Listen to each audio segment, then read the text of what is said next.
तो कैसे आप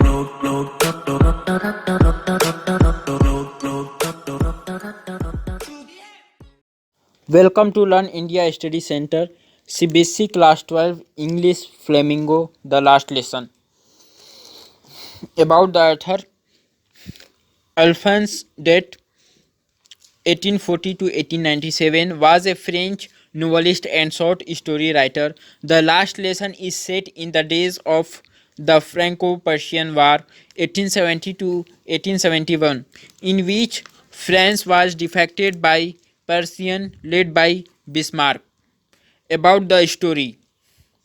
The last lesson is set in the days of the Franco-Prussian War, in which France was defeated by Prussian Lazy Bismarck. In the story, the French districts of Alsace and Lorraine have passed into Prussian hands. The theme of the story, Alphonse that talk about the importance of freedom and the preciousness of one's own language through the story. Character sketch. French, careless, conscious, conscious of his duties, admire of nature, observant, sensitive and innocent thinker. M. Hamel, French teacher, strict, selfish at times, honest and sensitive man, proud of being French, passionate about the French language. The last lesson summary. So let's discuss. उस सुबह French school के लिए बहुत देर से चला। उसको डांटे जाने का डर था क्योंकि एम हैमेल उससे पार्टिसिपल्स के बारे में क्वेश्चन पूछने वाले थे, जबकि फ्रेंच उसके बारे में पहला अक्षर भी नहीं जानता था। उसने भाग जाने तथा पूरे दिन बाहर ही बिताने का सोचा। गर्मी और चमकीली धूप, जंगल के किनारे पर पक्षी चहचहा रहे थे और सॉमील के पीछे खुले खेतों में कुछ सोल्जर प्रैक्टिस कर रहे थे। तो ये सब देखकर फ्रेंच को स्कूल जाने का मन नहीं कर रहा था, फिर भी अपने मन को मनाया और स्कूल के तरफ चला। टाउन हॉल के पास बुलेटिन बोर्ड के पास भीड़ थी।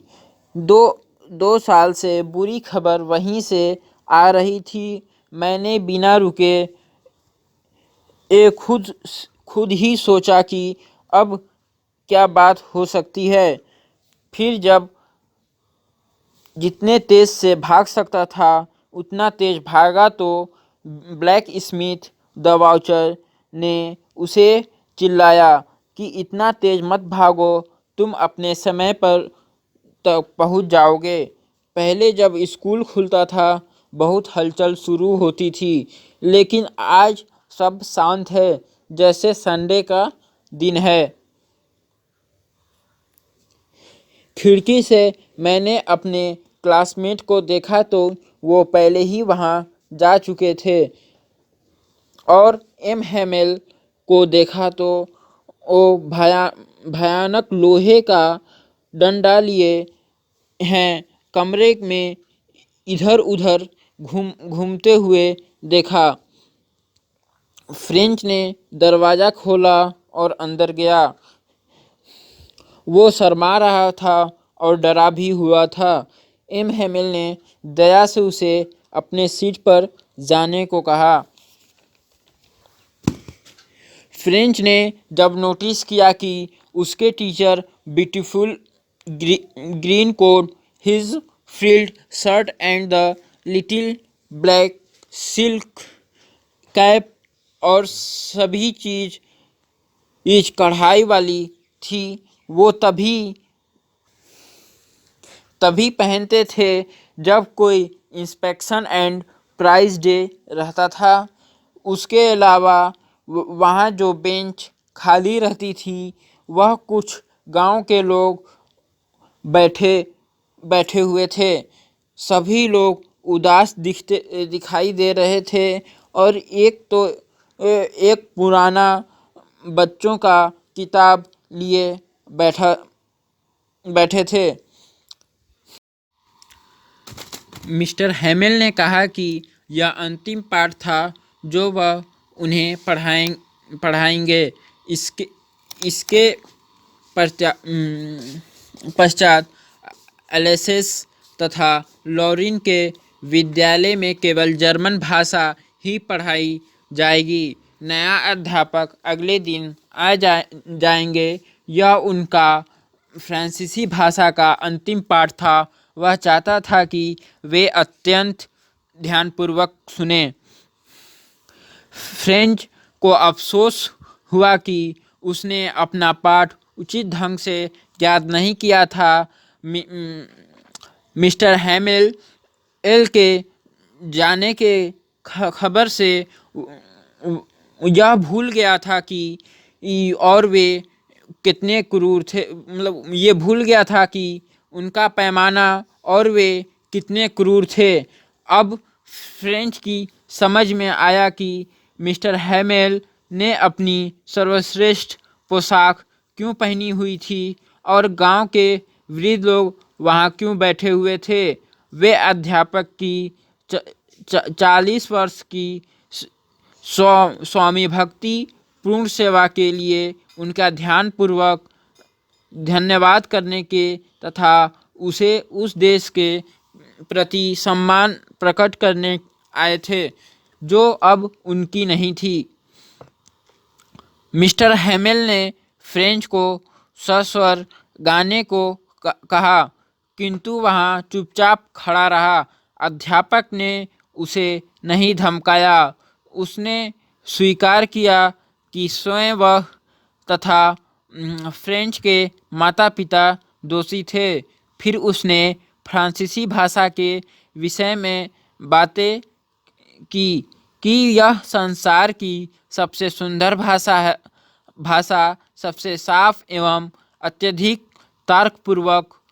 उसने हमें कहा कि अपने बीच इसकी रक्षा करें तथा कभी न भूलें। इसकी भाषा उनके कारावास की कुंजी थी।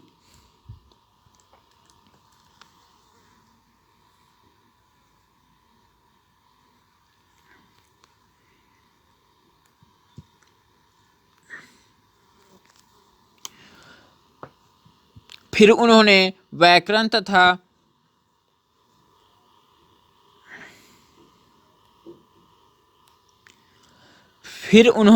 व्याकरण तथा लेखन के पाठ मिले। छत पर कबूतर बहुत धीमे गुटुरगू कर रहे थे।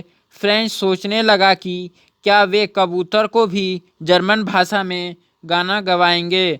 इस पूरे समय मिस्टर हैमेल कुर्सी पर गतिहीन बैठे हुए किसी न किसी वस्तु को देखते रहे। उनकी बहन ऊपर वाले कमरे में ट्रकों में अपना सामान लगा रही थी क्योंकि उन्हें अगले दिन देश छोड़कर जाना था। लेखन के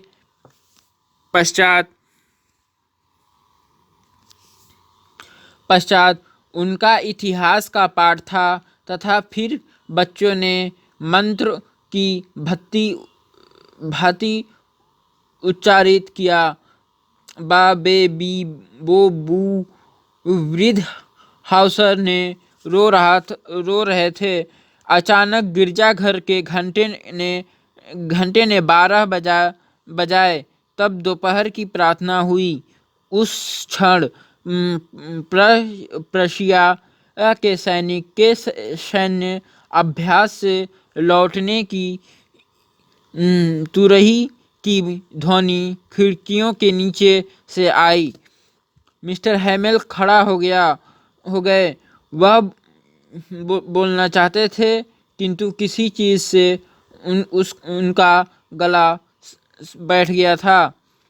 फिर उन्होंने चौक का एक टुकड़ा उठाया तथा जितने बड़े अक्षरों में वह लिख सकते थे उसने बोर्ड पर लिखा, फ्रांस अमर रहे। इसके पश्चात वह रुक गए तथा दीवार के साथ अपना सिर झुका लिया। बिना कोई शब्द बोले उन्होंने हाथ से ही इंगित करने की मुद्रा बनाई कि विद्यालय की छुट्टी हो गई थी तथा वो जा सकते थे। Thanks for watching my video. Please comment feedback on this video.